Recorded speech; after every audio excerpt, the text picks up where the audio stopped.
Hi there, this is Lindsay Lopez from Southeastern Physical Therapy. I'm joined today by Dr. Colin Kingston from Tidewater Orthopaedics. Dr. Kingston, thank you so much for your time today. How are you? I'm great, thank you. How are you? Doing well, thank you. So I'd love to talk with you a little bit about knee replacements. What exactly is a knee replacement and what does it involve? Yeah, so there's different types of knee replacements. There's a total knee replacement where you replace all three compartments of the knee. We divide the knee into three compartments: the kneecap compartment, the inside compartment, which we call the medial compartment, and the outside compartment that we call the lateral compartment. So depending on the degree of arthritis that the person has and which compartment is involved would then determine whether we do a partial knee replacement or a total knee replacement. Knee replacement involves changing the surface of the articulating parts of the knee. In other words, on the thigh bone called the femur and on the tibial side, we can replace those parts generally with metal and then replace the cartilage with plastic. Depending whether it's a total or partial knee replacement will determine whether we do all three compartments or just one of the three or two out of the three. Okay. Okay, so and you alluded to this, I think, a little bit, but when do you, as a physician and surgeon, know that a knee replacement is necessary for a patient? Sure. So we look at a multitude of factors. First off, if someone has bone-on-bone arthritis, certainly you start thinking that they may be a candidate for knee replacement surgery.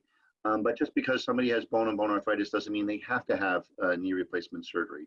So the history, if it's interfering with the quality of their life, it's interfering with everyday activities, if they tried conservative things like topical oral medication, bracing, physical therapy, injections like cortisone injections, gel injections, and they're still having these, their knee limiting their quality of their life in everyday things, then I think at that point, coupled with an x-ray that shows bone-on-bone arthritis or near bone-on-bone arthritis would be a good candidate to consider having the surgery. Okay. Okay. So once you've made that decision and the patient goes through surgery, what can the patient expect when they're recovering from their knee replacement surgery? Sure. So things have really improved over the course of the last 20 years of doing knee replacement surgery.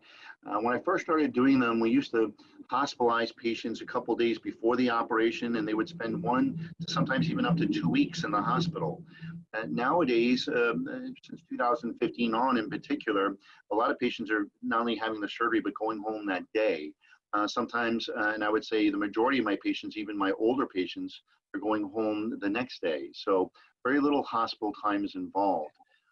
Additionally, with some of the newer techniques, we're not using a tourniquet nearly as much as we used to in the past, which then decreases in post-operative pain. So people are recovering from this much faster. On average, the surgery takes me about an hour or less to perform. So compared to 20 years ago when it used to take me 2 hours to perform. Less OR time means less risk of infection, blood clots, bleeding, and all of those things that can occur with joint replacement surgery. It also leads to, again, faster recovery. So I tell everyone what they can expect is the first month, despite all the improvements in technology and techniques that we do, will be tough. The pain will be worse than what they've been dealing with before the surgery. The second month, the pain is better than what they were dealing with before the surgery. And by the third month, most people are very happy they had it done. And in fact, it's not uncommon for a lot of my patients to tell me that they wish they had it done earlier and they didn't wait so long to have their knee replaced. Okay. Okay.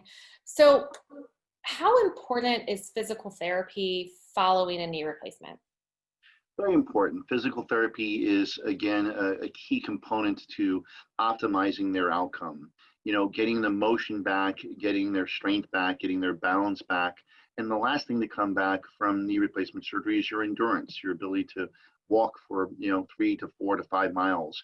Or I have some patients still jog and exercise with even cycling and swimming, after their knee replacement. So you can pretty much get back to hopefully everything that you were able to do 20 years ago prior to your arthritis, limiting that activity.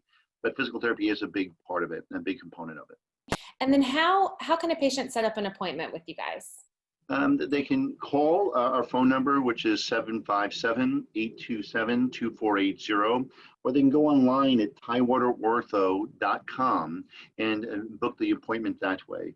We have two offices that I see patients at. One in Hampton office is at 901 Enterprise Parkway, and we have another office up in Williamsburg at 4037 Ironbound Road. Okay, wonderful. Well, thank you so much for your time today. I really appreciate it. It was nice to learn a little bit more about knee replacements. I hope you have a great afternoon. Thank you, you too. Appreciate it.